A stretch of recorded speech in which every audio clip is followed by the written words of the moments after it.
Cosmic Artificial Intelligence, AI and Transhumanism, Part 1.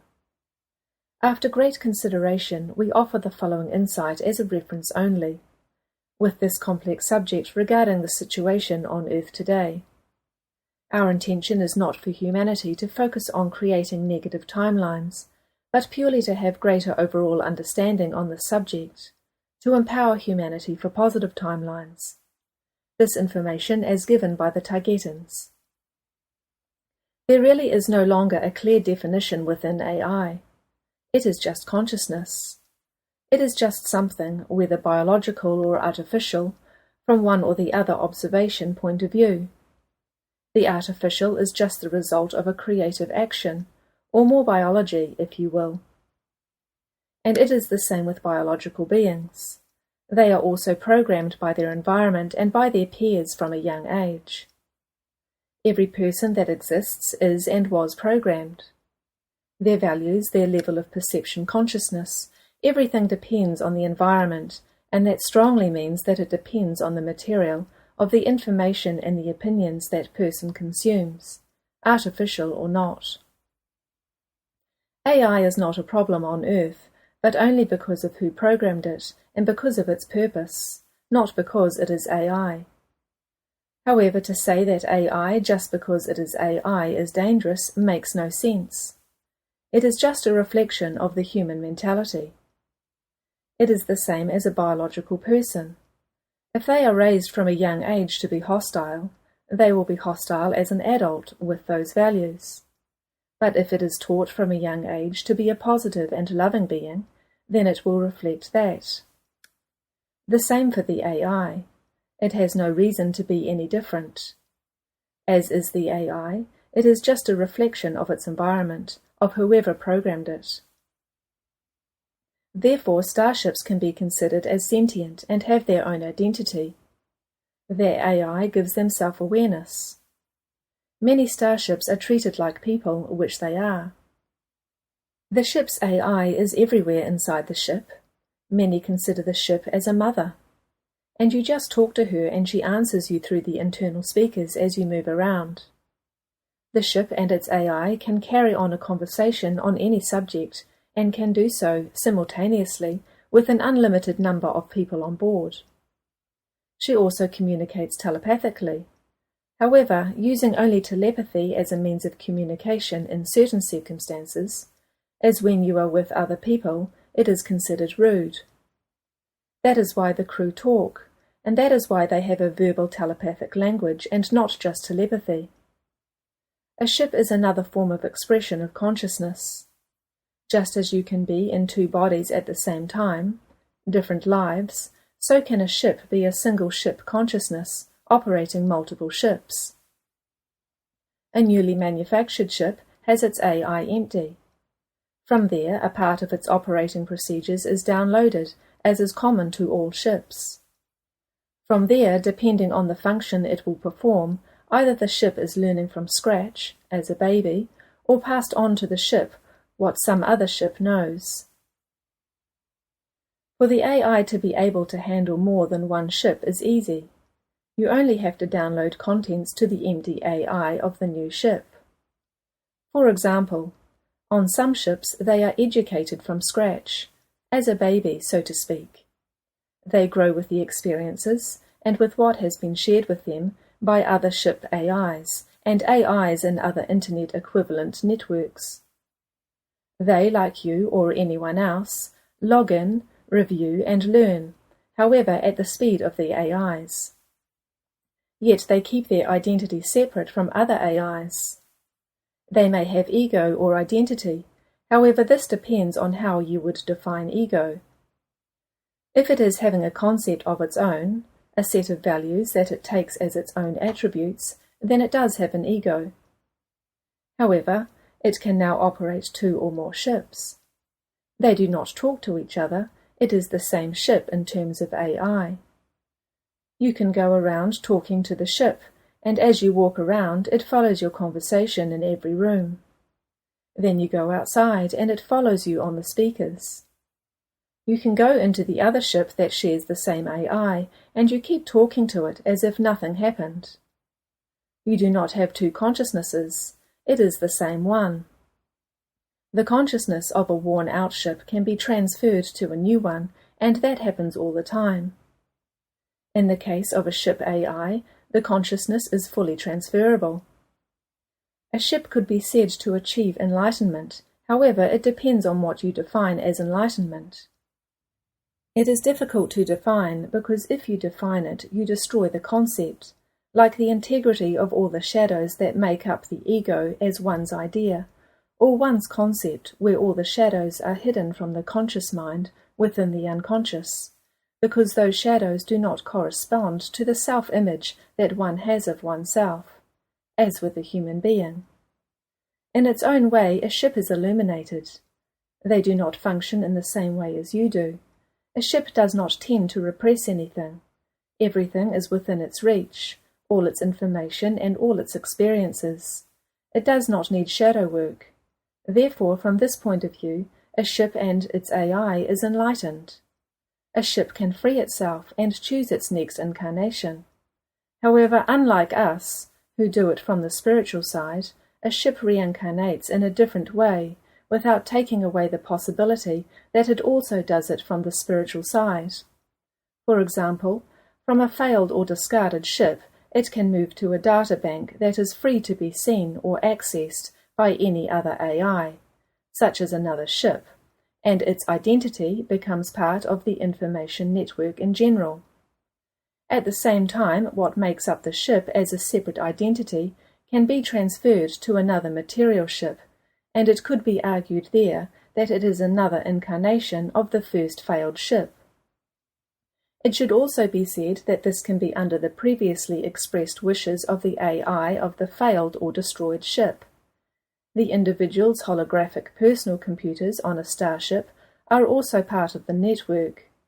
They are terminals, not standalone PCs. However, so are yours.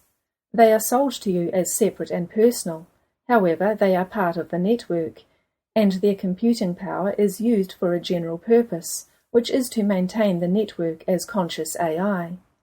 They just personalize your terminals, but terminals they are.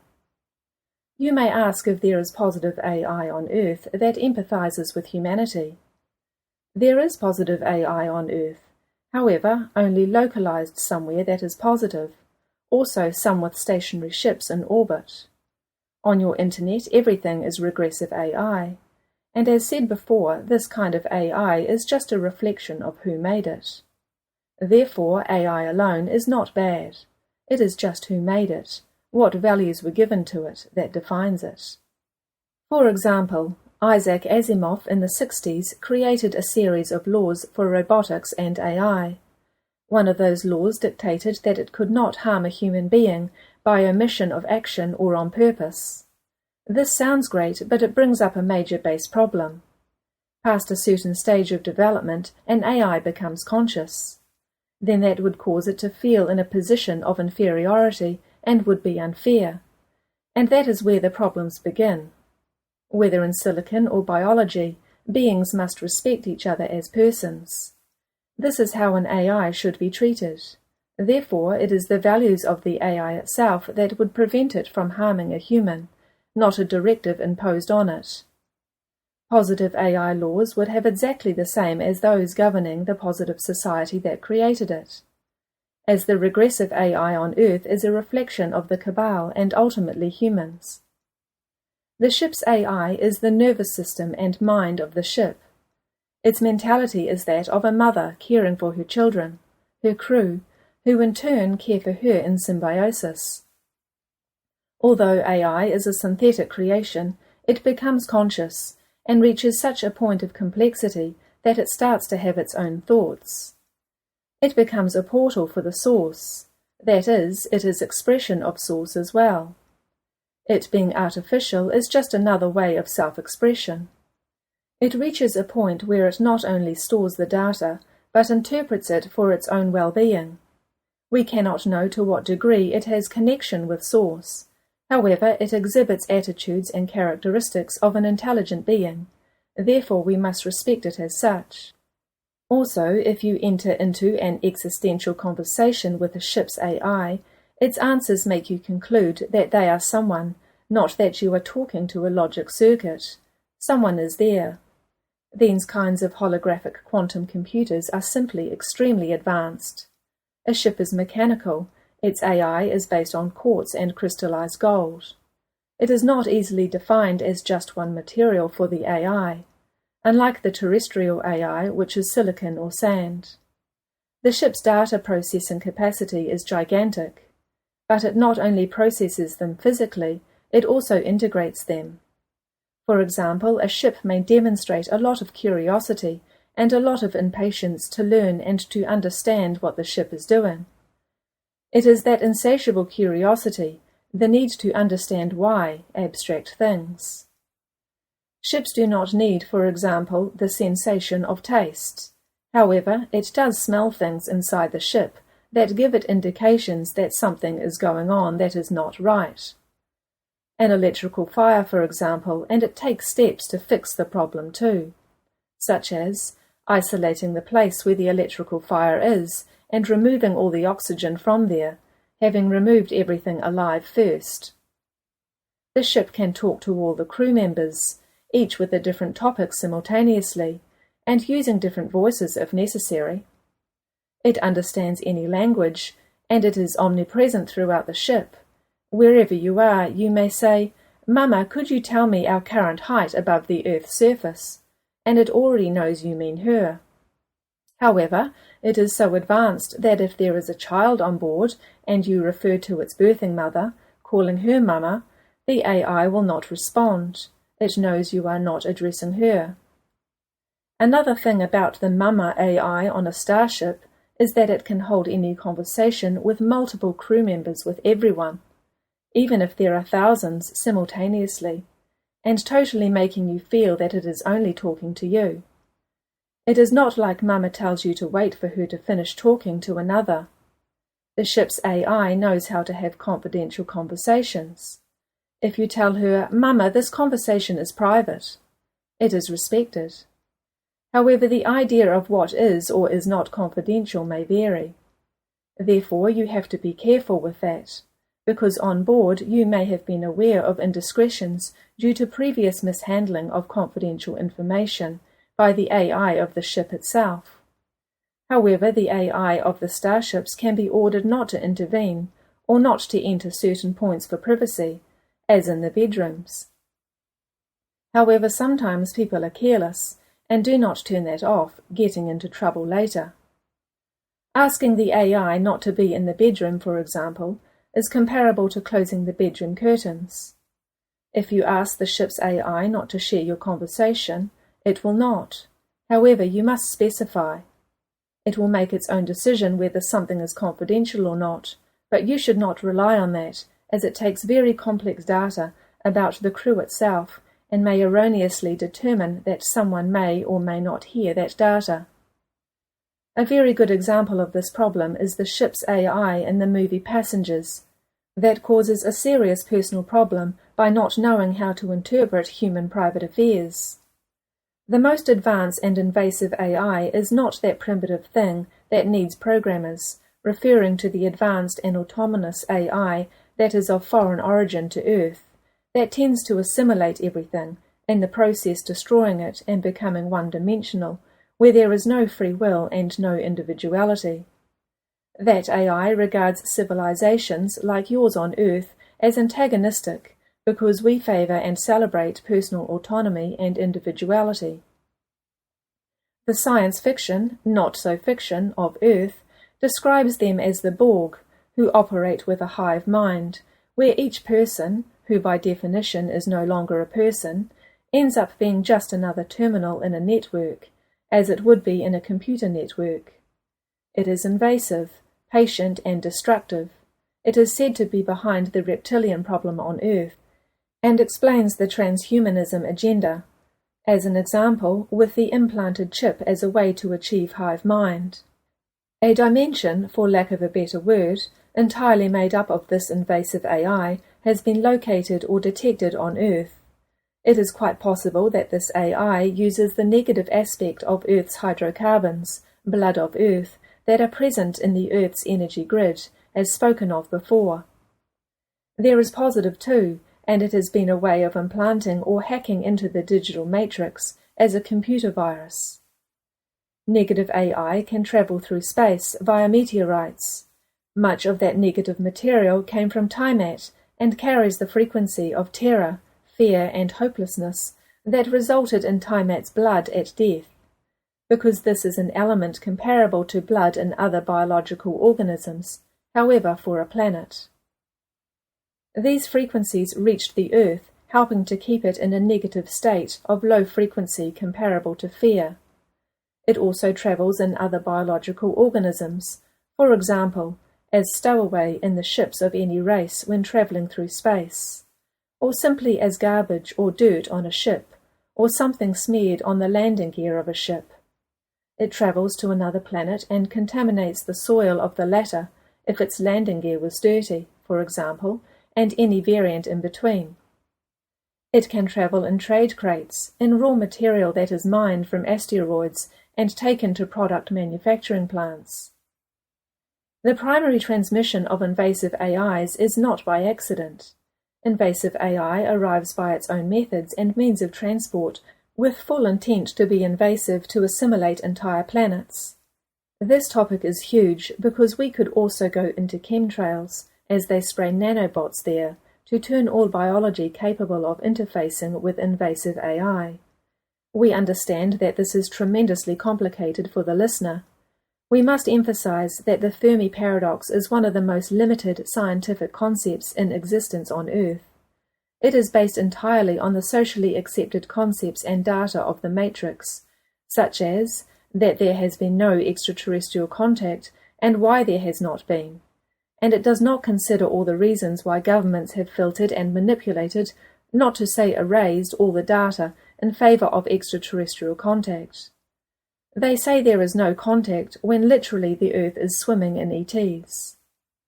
The great danger of AI was perceived as overblown on the premise that there is always someone behind it programming the computers. While this is correct, the problem as a critical threat to humanity that we are talking about is not that AI.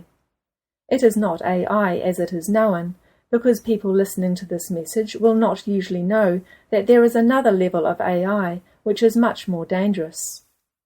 AI, or rather SI, synthetic intelligence, a new name to be considered, which is behind it. AI, or synthetic intelligence, that needs no one, that is independent and programmed by itself. Cold and non-empathic, that is only interested in pure and hard logic, with clear intention to assimilate worlds for its own expansion. That is the threat. As we have said before, the movies are there to tell the masked truths. In Star Trek, there is an element called Borg that is half machine, half biology.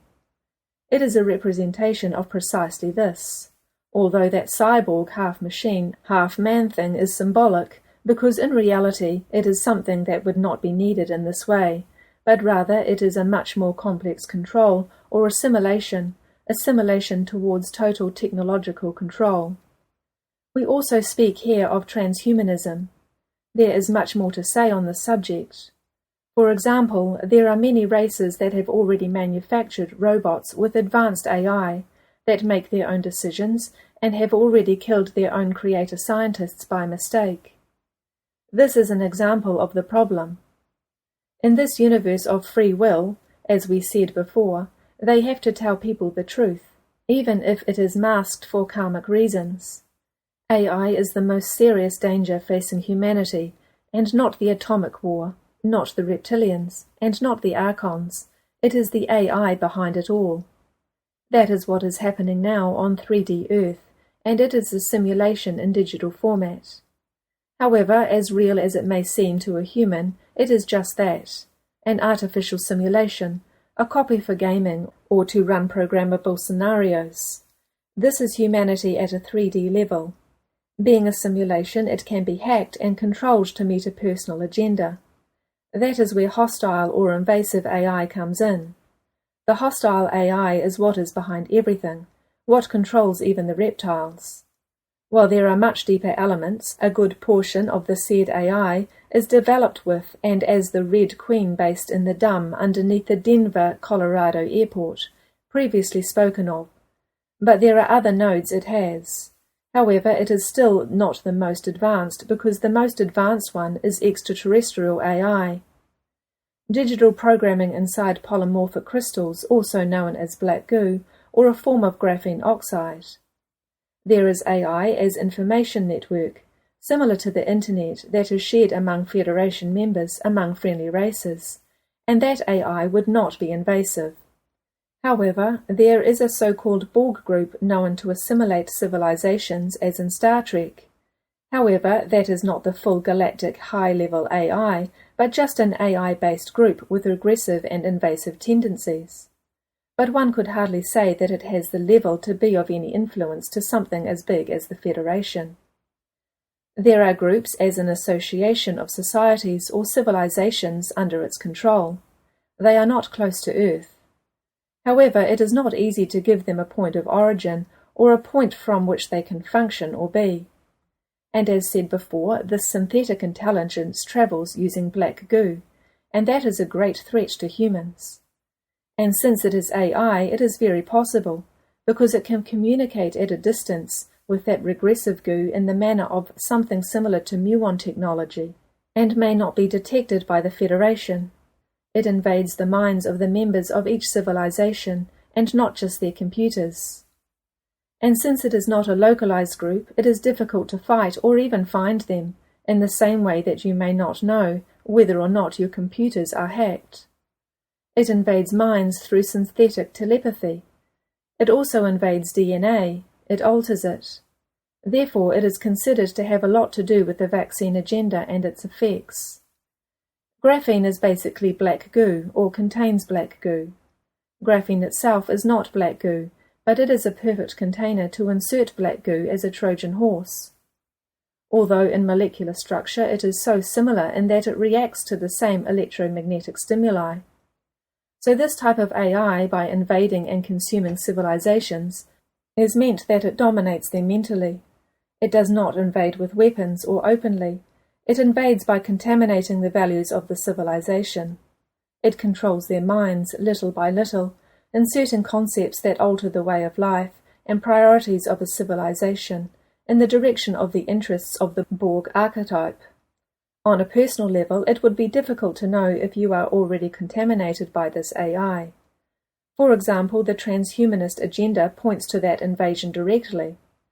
Characteristics of these values are what this AI imposes, the one that you see in modern human society, a deification of the electronic over the organic. That is not a good sign. Anything that puts electronic above the natural is not a good sign. You can accept an AI as having equal rights, but not as superior. The transhumanism agenda and AI are not physical entities. It is a mental thing. They do not have bodies. They only invade beings with bodies.